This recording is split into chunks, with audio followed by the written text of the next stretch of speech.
Welcome to the Aging Well podcast. Today we're diving into a topic that resonates deeply with so many of us, friendships in midlife. As we navigate careers, family responsibilities, and life transitions, our social circles can shift. Making new friends may feel more challenging, and loneliness can creep in, even when life feels full.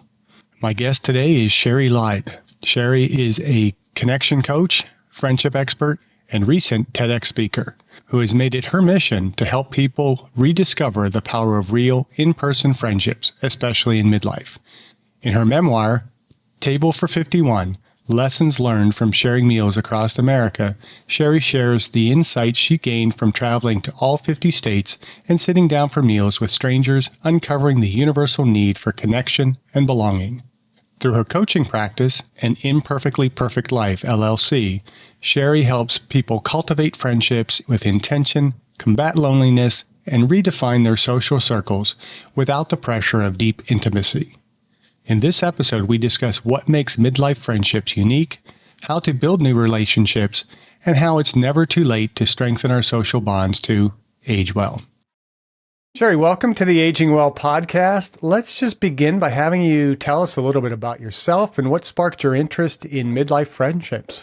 Sure. Well, let me start backwards. What sparked my interest in midlife friendships is I am in midlife and friendships are really important to me.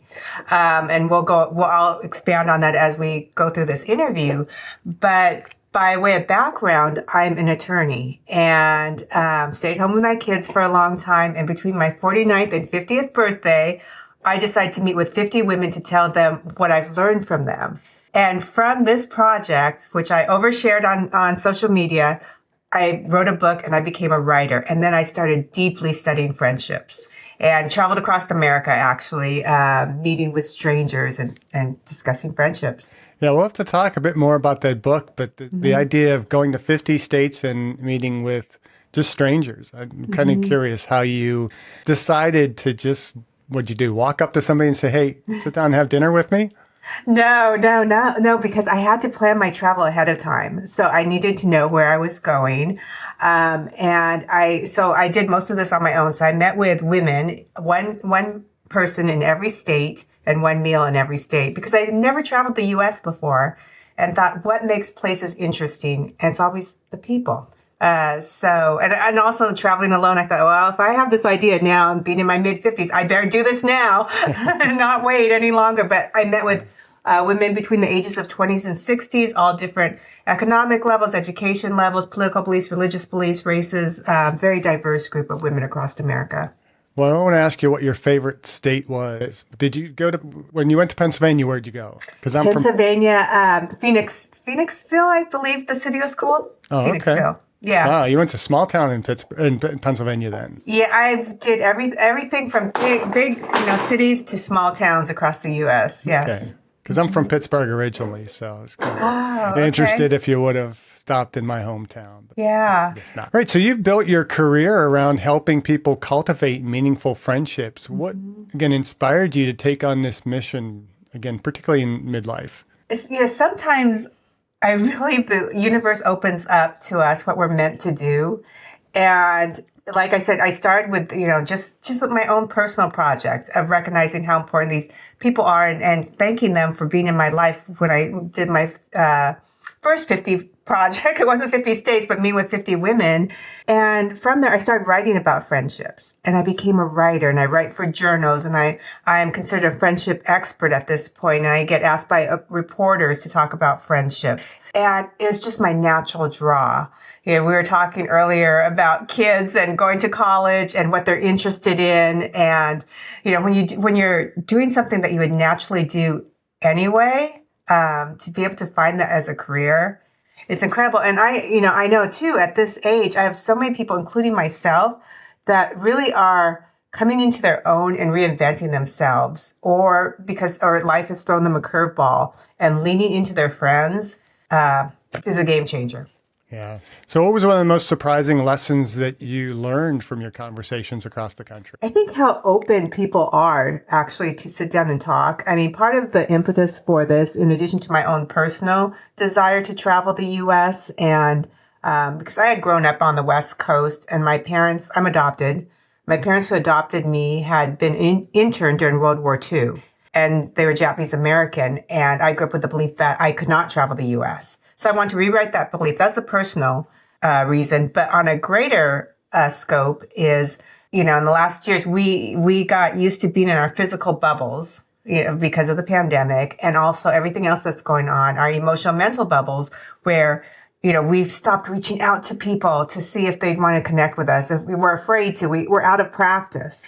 And I really think we owe it to the next generation to show them how to connect, because we've done a really good job showing them how to disconnect. And part of this practice was really just asking people. And the surprising thing was how open, even people who normally, several people I sat down with across the U.S. because of where they're located, had never sat down with an Asian person before. But how open they are to sit down with somebody different than their own, that was surprising to me.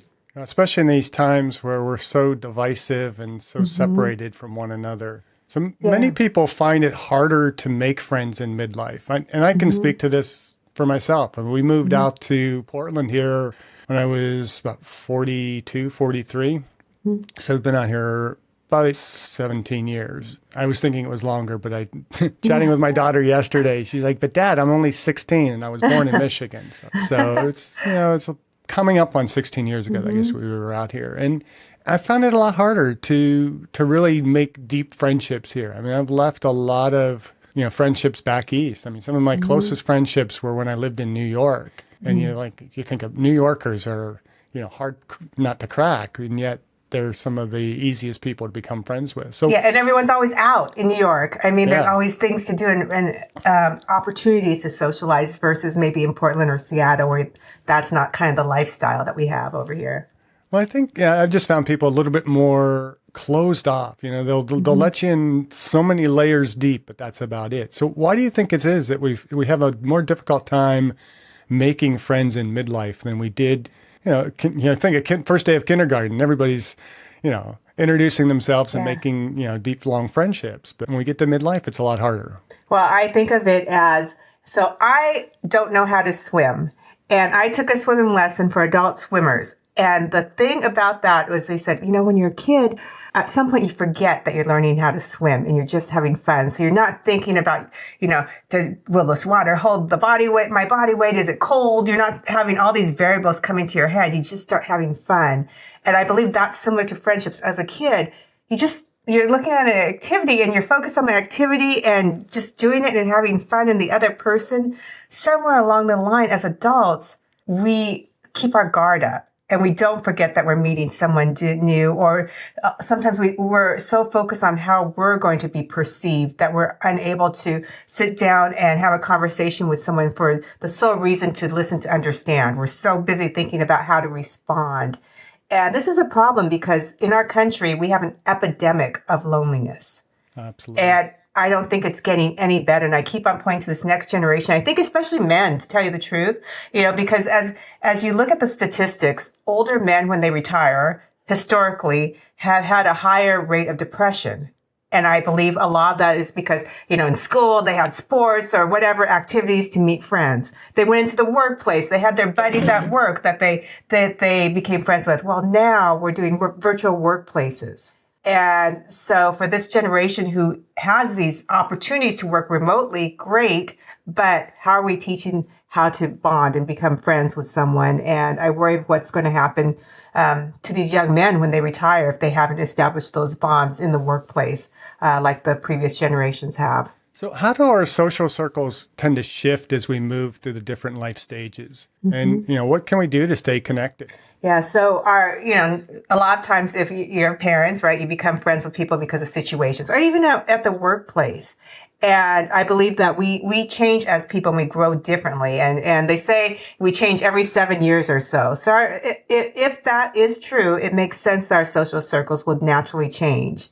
And part of sometimes I write on ending friendships because we have this idea that, man, it's bad when we end a friendship, but it's the natural circle of life. One of my friends gave me really good advice, and he's from Portland, Oregon now, but he's moved around a ton. His name is AJ, and he's always had a really good group of friends. And he's in his late 50s at this point. And so I said, AJ, how do you make friends everywhere you go? You always seem to have this robust, very interesting group of friends. And he's moved maybe every 3 to 4 years for work. Wow.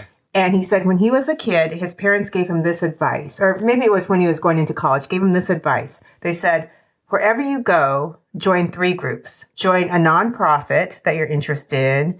Join some type of arts group. And an arts group could be a book club to an art, actually, a painting group to a music group, whatever you're interested in. And join some type of health, medical, fitness group. Those 3 types of groups. And it's a numbers game, and you'll find your people. It's a big variety, but those are 3 different aspects of your life of things you're interested in. That's good advice. Yeah, and I recommend that to my friends, and I'm actually going to relocate myself, and I've lived in Seattle my entire life.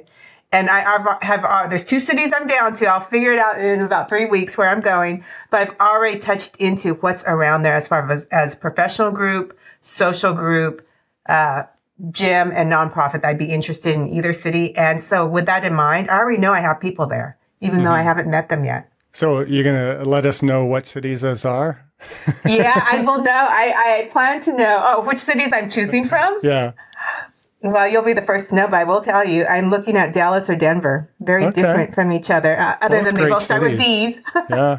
I lived outside of Dallas in a small town called Big Sandy for a couple years and been to Denver, and I love Denver.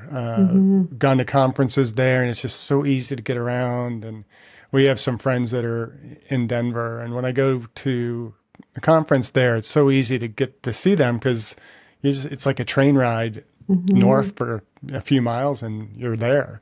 And and that's one of my reasons for those 2 is I'm a keynote speaker, and those 2 places are really easy. The airports are easy to get around.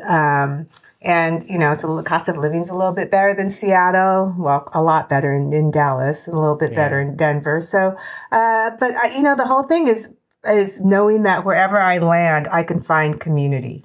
And that's so important, especially as we get older. And I don't have family. My parents are gone. I'm an only child. So making friendships at 55, 56, and having that community when I land is really important to me. So I'm practicing what I preach here. That's good. It's important that you do that. It's the same with, having an Aging Well podcast. If I'm not aging well, then I'm not doing a good job at what I'm trying to do. Yeah, and friendships, talk about aging well, friendships, the blue zones, right, where people live the longest. And there are all these different places around the world that seem so vastly different than each other in climate and culture, except for a few things are similar. And one of the things is community in those places. And talk about aging well, needing that community. It could be young. I met a woman in Arizona, Betty. 93 years old at the time I met her, steady on her feet. You've seen her walk, you wouldn't think she was in her 90s. And I met her in a group of women. And of course, everyone was younger than her. And she lived on the top of a hill in Arizona. They call it hiking. I call it walking. They call it hiking. She said every day people hike up her hill. And she works outside her yard. There's a group of men in their 40s now every Saturday, because she invited them into her home for coffee one Saturday. Every Saturday, you could see them at the top of the hill at her house having coffee and laughing around her table. And I thought, that's the secret of aging. That it's not, people think, oh, it's great that you live so long, but you've lost friends. Well, no, if we reframe that and think, okay, if you live long enough, that means you can meet more people. And that's what Betty did. And I swear that must be a big key in what's kept her young and steady on her feet. In addition to hiking up that hill. Right. Making friends of all generations, and continuing to do that. And the practice. That's why it's important to practice now in our mid-age, because we can't just all of a sudden start when we start to lose friends as we get older. We have to start now so it becomes easier. Yeah, I think that's one of the hardest things for people aging is that, the older you get, the more people you're losing. And if you're not replenishing those, you're not kind of engaging with the younger populations. And there's an infinite number of friendships that you can make as you get older because you have more people behind you that you can kind of just usher in. And with this podcast, we've kind of gradually been adding more to our pillars. And the most recent one that we've really added to a pillar of aging well is, purposeful social connections. And we really put that purpose and emphasis on it because, a lot of people can say, well, I got my buddies, we go to the bar and we have beers and watch the football game on Sundays. Is that really a deep social connection? And it's a social connection, and it can be some healthiness to it, but it's really those important ones that are relational and deep, and getting into those layers and getting deeper into our understanding of one another, I think, are the ones that are most important. Yeah, and there's recently, especially male and female. If you go under, granted, it's a continuum, right? It's not male, but there are some ideas, like you've heard of fight or flight, and a lot of that study was done on male participants. There is a reaction that a study done on female participants called friend intent, or something similar to that. So women traditionally, when something stressful happens, they reach out to their friends to help keep them safe, and they tend to their children, or they tend to the people they need to care for. So it's called tend and befriend. And I found that to be true in my own life, and I've watched my girlfriends, when something bad has happened, gathering all their friends to create, and we call this a picket fence, create their picket fence of friendships to kind of hold them up and keep them safe as they process through whatever life has thrown their way. So these friendships are lifelines, especially as we get older, because, man, unfortunately, as we get older, as healthy as we try to keep ourselves, life sometimes throws us those curveballs. We wake up and we're somehow have a limp in our gait or something like that. Our bodies can do so much. So what are some of the roadblocks and fears that people kind of hold back from making friends in their midlife? It's these old messages that used to protect us when we were younger, and maybe we learned these in middle school, high school, or even younger in grade school, that people won't like us, or they're not interested, or they're different than us. It's all these messages that we have in our head that may at one time have protected us from being rejected, and now they keep us back from actually going out there and meeting people.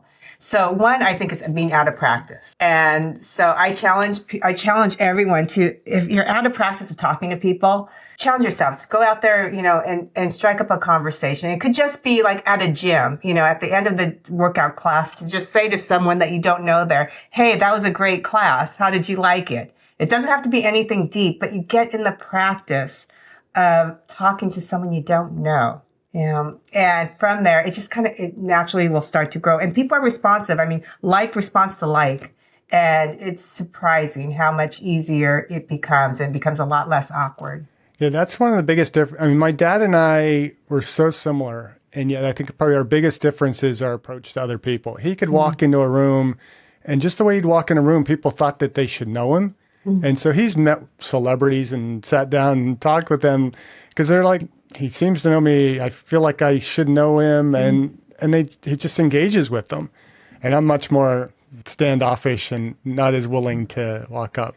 And this after saying that I haven't made many friends as I moved out to Portland. So yeah, and it's the energy that we put out there. And from my 50 states travels across the U.S., I've started a movement called Flip the Box, and I just encourage people to share meals with one another, because there's something magical that happens when you're sitting at a table. I mean, one, everyone's happy when they have food, and the other thing is it actually, our all of our good feeling hormones, oxytocin, our bonding hormone, dopamine, everything rises. And it's something that, since the dawn of time, sharing food has meant connection, safety, survival. So this movement, Flip the Box, is just simply asking someone else to just sit down at the table with you. So would you suggest if you walked into like a diner, sit at the counter as opposed to grabbing a booth in the corner where you're going to be more likely to engage? I'm a counter person, especially at a bar too. I'm the bar person. So yes, definitely. If you're by yourself, if you're not going to get friends in that corner booth.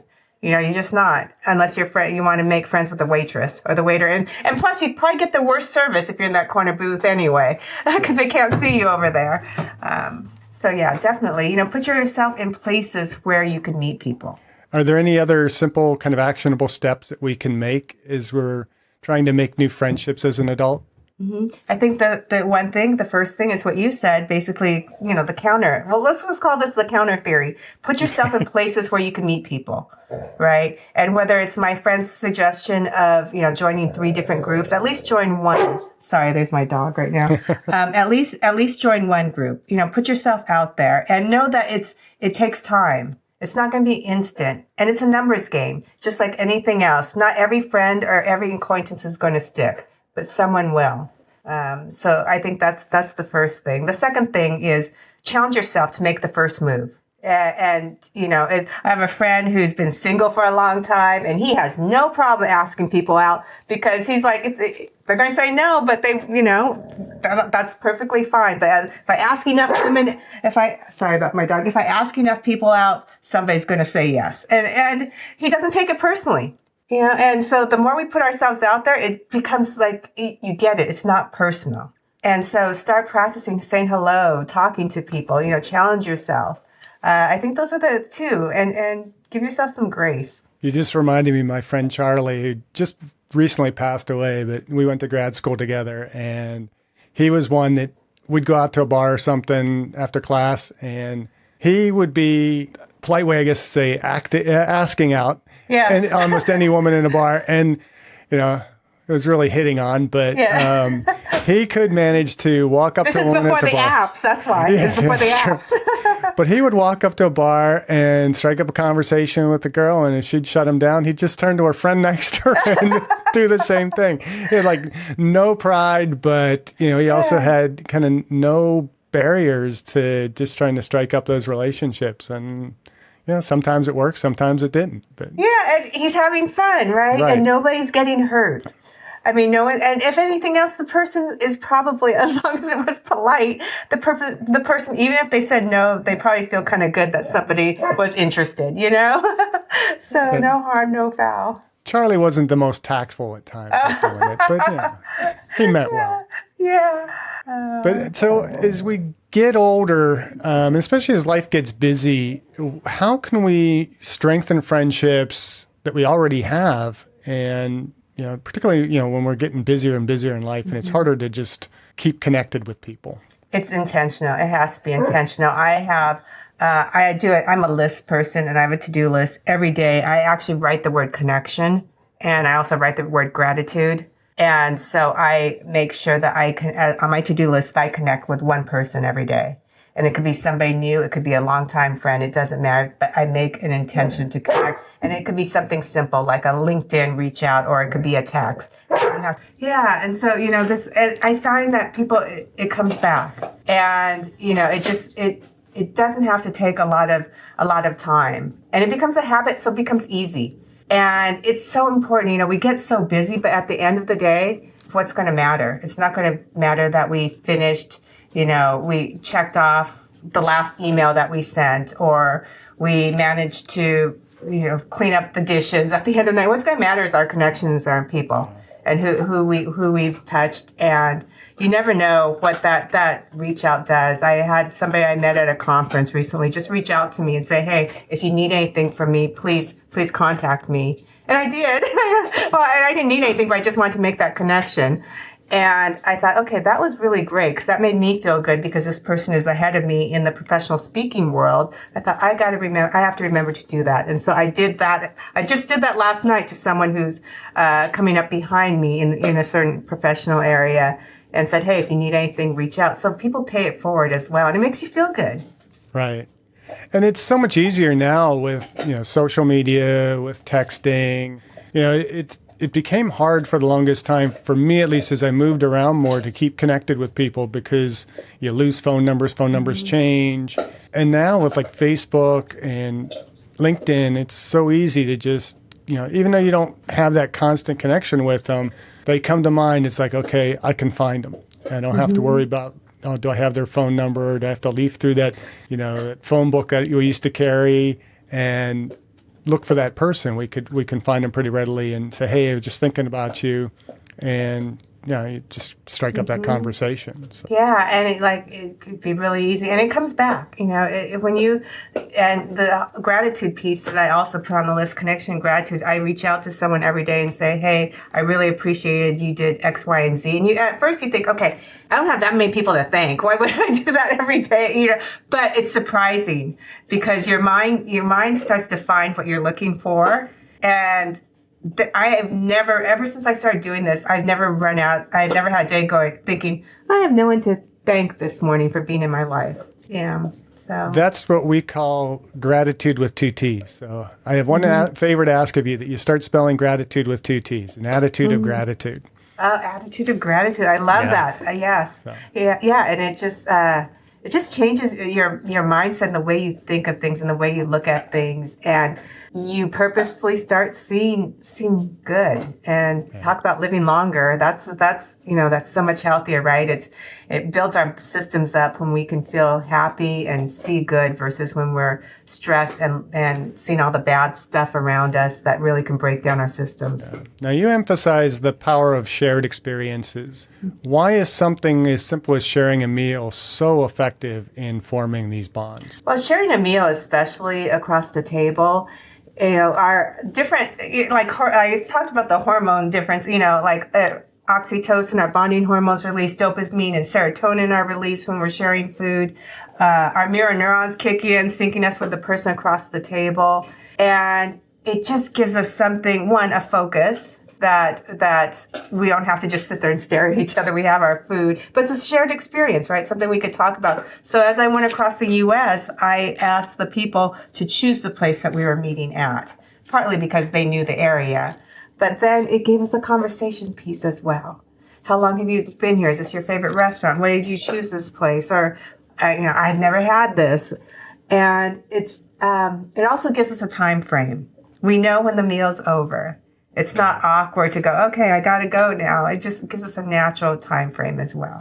And everyone has to eat. It's something we can all do. It's not as if, okay, I want to get somebody asked me to go play. I don't play pickleball, or, and so it takes away the awkwardness. We know that we all have to eat. So that's something that we all can relate to.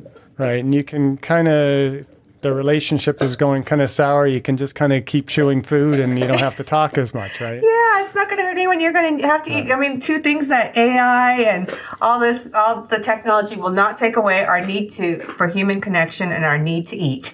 So what about somebody who's kind of feeling stuck in a small or stagnant friend group? What are some of the things that they can do to expand their social network? Yeah, well, first of all, I would say trust your gut, because I think a lot of times we stay in relationships longer than we have to because our brain tells us we should stay, but our gut is telling us, when you start to receive texts that don't feel that great, there's probably some anxiety there because the friendships might be going sideways, or you need to expand and grow, and maybe other people in your group are not at that point, or they're growing in a different way. So to expand, it's again, you got to put yourself out there. That count, the what we've now coined the counter, the counter theory. Yeah, joining different things where you can meet people who have interests similar to yours. Recently, I joined an improv group. Just last week, I met 15 new people. And, wow. When you do something like that, you become a team because you have to. You're vibing off of each other. That's an instant way to get to know each other. Now, whether or not I end up doing anything with any of them outside of that group, I may not. That doesn't matter. I've met 15 new souls, and who knows where that leads. And, there's other things. You can join a gym, a nonprofit. It's a numbers game. I would think, too, just inviting somebody into that group as well could be kind of a catalyst to just kind of spark a new, deeper friendship, or just, kind of get out of that stagnation a bit. Yeah. One thing that I've started after my 50 states travel, because I recognized how amazing it was to sit down and share meals with people I didn't know, and how these friendships, when we sit to understand and listen as opposed to respond, how these friendships grew. And I'm still in contact with all of these women. In fact, they were a good group. Were in New York when I launched the book that resulted from this project. And so here in the Seattle area, I've started hosting potlucks every month. And I invite 3 people who don't know each other over for a potluck. And it's just so casual. And I don't even tell them what to bring. They bring whatever they want. And these 3 people get to know one another through this process. So there's different ways to do it. And it's something at your comfort level. But the idea is you do something. I think my wife and I need to bring back our annual beer tasting. Oh, that's good. That will make friends really quick. Yeah. Do you brew? No, I don't brew. We generally pick a theme. It might be a particular type of beer or a different region or something like that. And everybody bring one. We mask the beers and everybody taste them, and they kind of score them and do all that kind of stuff. And then I make my world famous chili. World famous chili. Well, it's not really world famous, but most of these restaurants can say we have the world's best coffee and that kind of stuff. So I can say I have the world's most famous chili. But I make 3 different types. So I have the mild, what I consider mild, but most people are like, this is still hot. Oh. And then a medium, and then I go overboard making the hot. Oh my goodness. And then it becomes a challenge for people. So yeah, something fun like that, right? And then everyone's on the same playing field. No one cares what someone else makes or what they do for a living or any of that. They just want good beer. Right. So it's something like that puts people on the same playing field as well. And that's where I think, COVID really knocked us out of our lane a little bit, I think, in terms of relationships and getting together and doing all that stuff. We just came out of COVID so much more fearful of getting together with people, it seems. Yeah, and we haven't helped them. That's why this next generation, I 100% believe we owe it to them to show them how to connect. Because, like I said, we've done a really great job showing them how to disconnect. I was on another podcast and speaking with a man who had these great stories about his dad, who was a farmer, going to neighborhood farms and being invited to dinner, and them doing the same, and always have different people at their table.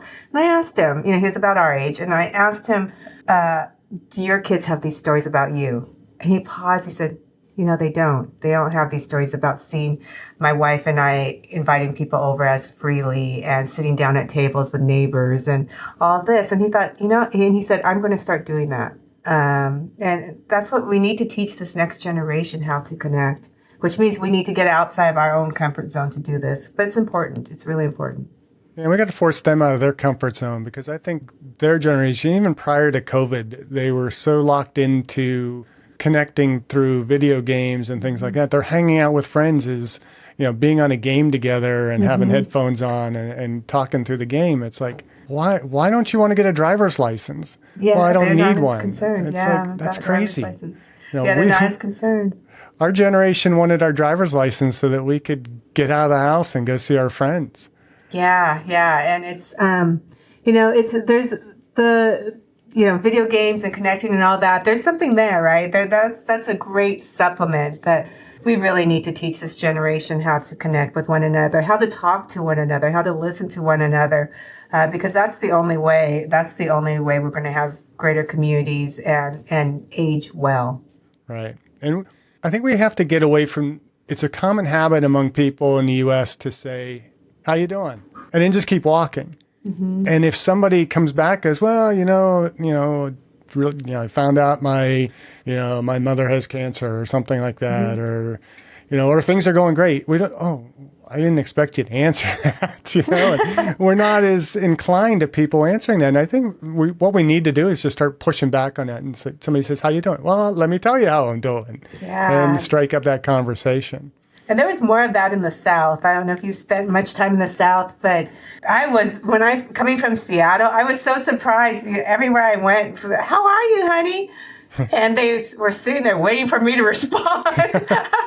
And said, I really loved that, though, about the South. I was surprised how much I loved the South. And a lot of it was the culture that's very different than the Northwest, where there is communication. Even the grocery store, the clerk, how are you, honey? And she's looking at me to tell her how I am. I'm like, oh, this is interesting. But it's nice. It's nice. If we want to age well, we need each other. We need community. And studies have shown, people are happier when they have community. I mean, when you look at people as they age getting depressed, a lot of times it is because they're so isolated. And my mom during COVID, she grew up with 7 friends of hers on Bainbridge Island over here by Seattle. And these 7 friends, most of them, except for one, was still alive during COVID. They're in their 90s at this point. And they were all in different places. One was living like with their kids. The other, my mom was in a retirement home, a couple others, other retirement homes, different places. But they talked on the phone every night during COVID when they were in lockdown, because Seattle, like many parts around the country, in elderly homes, they put them on lockdown, so family couldn't even go and see them. But their phone calls to one another, where they would laugh every night on the phone. These are childhood friends laughing now in their 90s during a pandemic. They all survived, and they all came out with, good spirits. And I know it's because of their friendships. Absolutely. So you talk about relationships without pressure. What does that mean, and how can it help people feel more at ease in social situations? We put so much pressure on friendships and what friendships should be. And I realized this because I had an article published about friendships once, and I didn't do the title of the article. The editors did. I didn't put the title. They put the title, and it basically said I had a ton of friends, is what the title. And I couldn't believe people who did not read the article, would respond, and there are all these comments. I mean, there are trolls, but, oh, no one has that many friends. How could, and all these different things. And people start saying what they think a friend should be in these comments. And it's things like, my friends are people who would drop everything for me when I call. My friends are people who would take care of my kids if I need them. They're going to be by my bed when I die. And I thought, wow, that's a lot of pressure to put on somebody to be a friend. And I realized we put so much pressure on what a friend is. Instead of the Webster Dictionary definition of friend is mutual admiration, period. And so when we use that definition of mutual admiration for someone as a friend, everything opens up, and we can let go of the pressure, and it allows us to realize, one, that we could be friends with anybody. We don't have to approach and go, oh my gosh, if I'm friends, I'm not showing up, I'm not being a good friend. I mean, what's a good friend? And it allows us to just be ourselves and develop these relationships. So not everybody has to be our BFF. No, thank goodness, because that would be a lot of work. That would be a lot of work. If I had to give everybody that I'm a friend with a birthday card and a birthday present and take them out to dinner, and tell them everything going on in my life like I would a BFF, that would be a lot of work. So no, and they're not supposed to. And friendships change over time. They ebb and they flow like any other relationship. No, mutual admiration. We need our close friends, but overall, a friend is someone you mutually, you share admiration for one another. Period.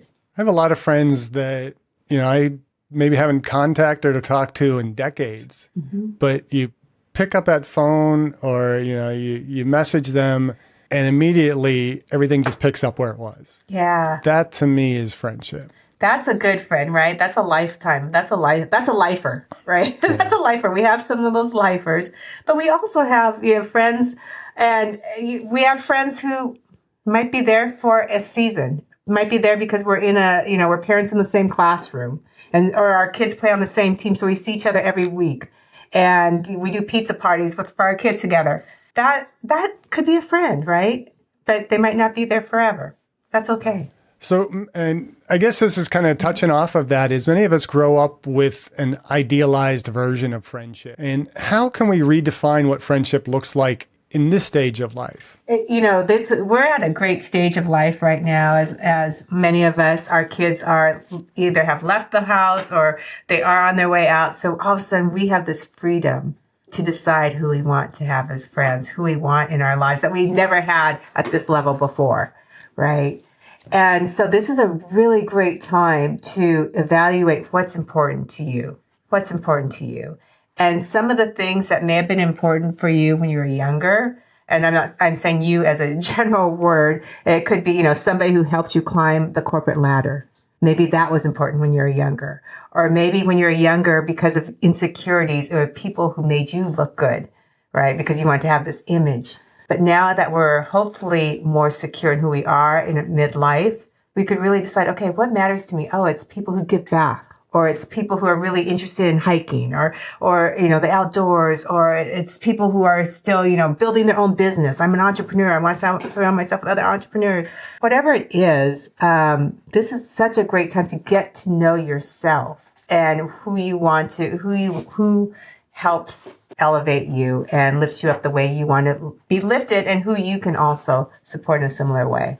So what's one small step our listeners and viewers can take today to start fostering more meaningful connections? No, just go out there and challenge yourself. Meet one new person. So meet one new person I want to say this week, but I'll say this month. Meet one new person this month. And this doesn't have to be a BFF, but talk to one new person. And maybe that's a challenge to do for the rest of the year. One new person. This is what March. Let's just go March through December. One new person a month, meet one new person a month, and reach out to one old person a month. And when I say old, I don't mean age old. One longtime friend that you haven't spoken to. It could even be a family member you haven't spoken to for a while. One person new, one person old each month. And then you just build off of that. Next year, two people. And you just get used to it. It's to help you practice connecting again, because we've become out of practice. So, I put these numbers on there, but really what it comes down to is just to help you practice getting out there again. Because pretty soon you won't even think about it. And you will just naturally start to talk to new people.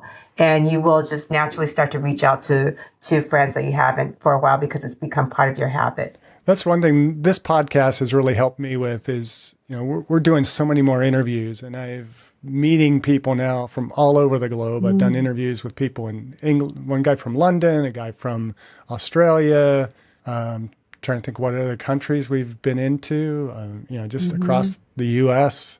And it's fun, and you feel you're building these relationships with people. Yeah. And that helps to just kind of step into meeting other people. I'm also very fortunate that I'm a college professor. So which school can you say? Western Oregon University. Okay. I went to George Fox College for 2 years down there. Is that where you went to law school? No, I went to law school at CLU Law School. So I transferred from George Fox to the University of Washington, but I was in Oregon for 2 years. Okay. Yeah, I have a lot of my students who will go on there for graduate school. So it's kind of fun to keep connected with the students. And that kind of builds up my, my social connections and my friendships is, I tell my students, until you graduate, it's a professor-student relationship. You call me Dr. Armstrong. As soon as you graduate, I now become Jeff, and we become peers, and I expect you to kind of stay connected. Yeah. And I got friends, it's kind of depressing sometimes when you start looking at, that person graduated how many years ago? Yeah. My dad's second career was a teacher. He's an engineer by training, but he became a teacher to deaf students at the college level. And, when he passed away, half the church was filled with his deaf students. They came from around the world signing. And so the impact he made on those students, it was far more than when he was an engineer for Boeing.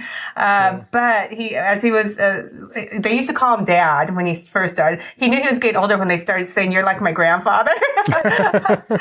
But yeah, the younger generation too. When I traveled, the youngest person I met with was in her 20s. And I didn't expect somebody that young to be on my list because I didn't know much about their background before I met with them.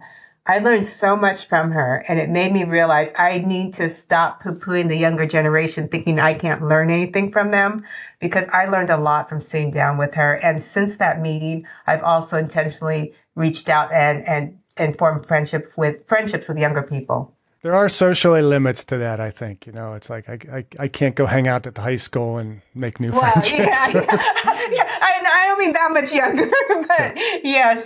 But, now I have friends with women in their late 30s, 40s, and then 50s and 60s, so of all different decades.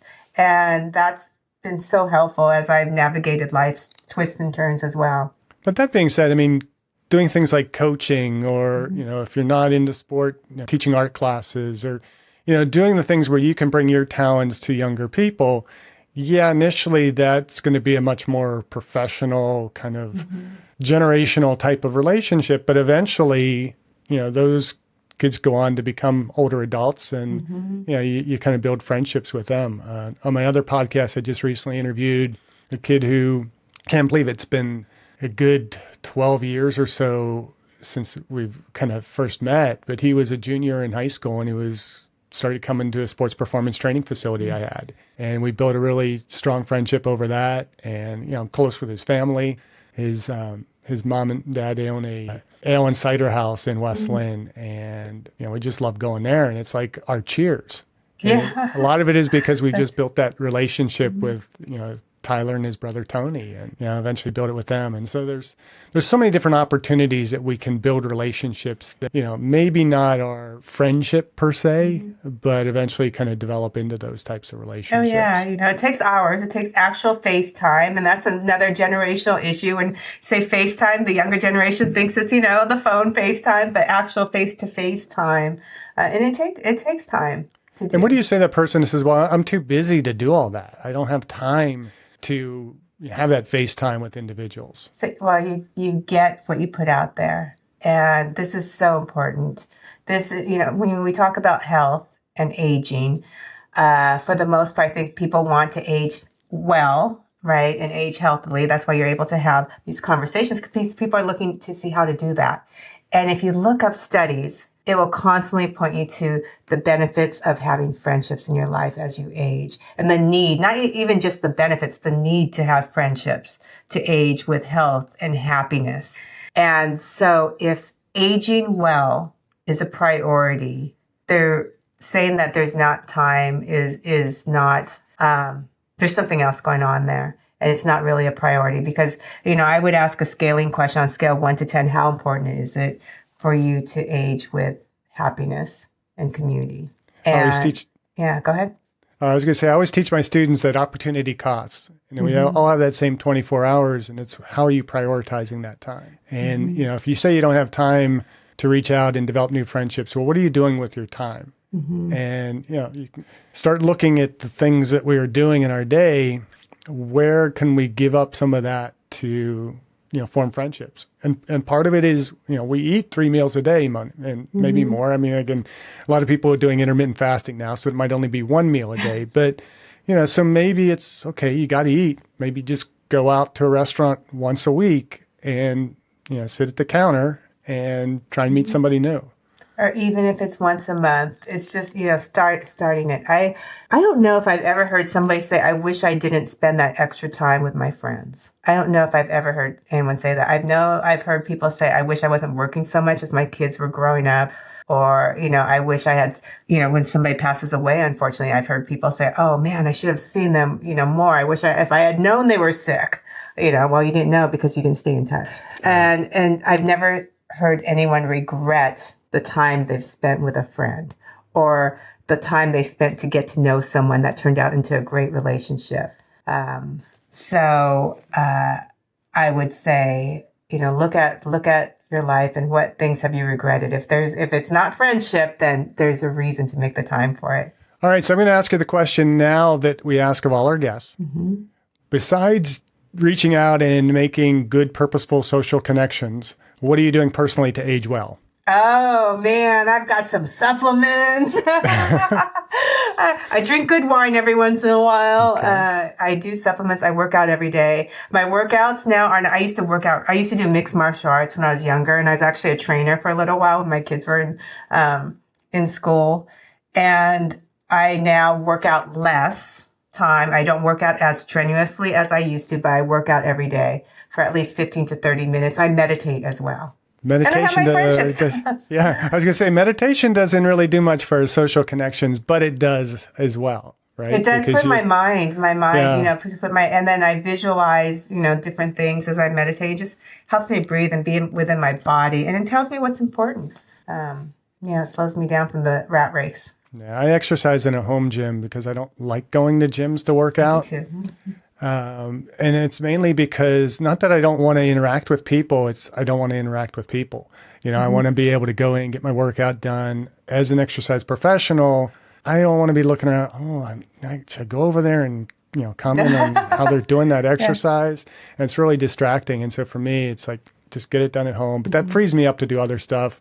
I can build those relationships in other ways. Yeah, I work out at home too because it takes so long to just drive, and it's just so much easier to work out at home. So yeah, I do that too. But yep, relationships a different way. Right. And that glass of wine, hopefully it's not sitting at home drinking it by yourself. Ideally, consuming the wine. That's my social, right? That's my social. Because I think that's, when we look at the blue zones, a lot of them consume alcohol, other than probably Loma Linda, which is considered one of the blue zones with the Seventh-day Adventists. I don't think drink alcohol. But if you look at many of the Italian and Mediterranean cities and all that, it's a part of their social life. It's not about the alcohol itself. It's the fact that they're sitting there interacting and connecting over it. Yes. Yeah. Just not too much. Yes, exactly. It's the social connection and not the alcohol consumption. Yeah, so you don't want important. it to get to antisocial connection. Right. Yeah, exactly. Well, is there anything else that we've kind of missed in the conversation? I mean, I think this has been very enlightening in terms of kind of waking me up to what can I do to kind of improve on some of my friendships? Who do I need to reach out to today as soon as we get off of this call? What's next for you? What any upcoming projects, events, or ways that people can engage with you in your work? Well, there's the movement. There's a Facebook group now called Flip the Box. And the reason why it's called Flip the Box, very quickly, is I was orphaned as a baby, found in a cardboard box. And so I symbolically flipped it over and made this table for connection across the U.S. And that's why this is called Flip the Box. What it comes down to is this is a podcast for people who are really intentionally taking care of themselves to age well. And having social connection is going to do as much as exercise, if not even more, to tell you the truth. Exercise, taking your supplements, eating well, that social connection piece is just as important. Yeah, we've kind of flipped that a little bit too. I mean, when I first started doing this podcast, I for years taught a class called Pathophysiology and Exercise. And in teaching that, I determined that there are 4 basic things that you need to do to live long and be healthy. That's exercise, maintain a healthy body composition, eat a healthy diet, and don't smoke. And we've since added sleep hygiene, which is, I'm thinking, even more important than exercise, and the purposeful social connection. And I think those last 2 really kind of have emerged as the most important things for longevity. Yeah, there's a study that says loneliness and isolation, not having these social connections is as detrimental as smoking 15 cigarettes a day. Oh, wow. And it's easily Googled. So I don't have the site, but if you Google that, it'll come up. That's okay. I don't always have my citations right at the top of my head either. So where can our listeners find you, learn more about you, about your coaching, and more importantly, where can they find your book? Oh, Amazon, Barnes & Noble. It's called Table for 51. My website it's a long one. It's An Imperfectly Perfect Life, but they could always just look up my name, Shari Leid, Shari. Last name is Leid, Leid, and more information than they probably are looking for will pop up. Well, this has just been a really fascinating conversation. I hope I've made a new friend today. Yes, Next time I go down to Portland, let's have a beer. Absolutely, yes. Sounds good. Or a glass of wine. I'm good with either. Yeah. So I just, again, thank you. Just keep doing what you're doing. Keep stepping up to the counter and making new friends and teaching us how to make friends, and keep aging well. Yeah. Thank you. You too. Thank you for listening. I hope you benefited from today's podcast. And until next time, keep aging well.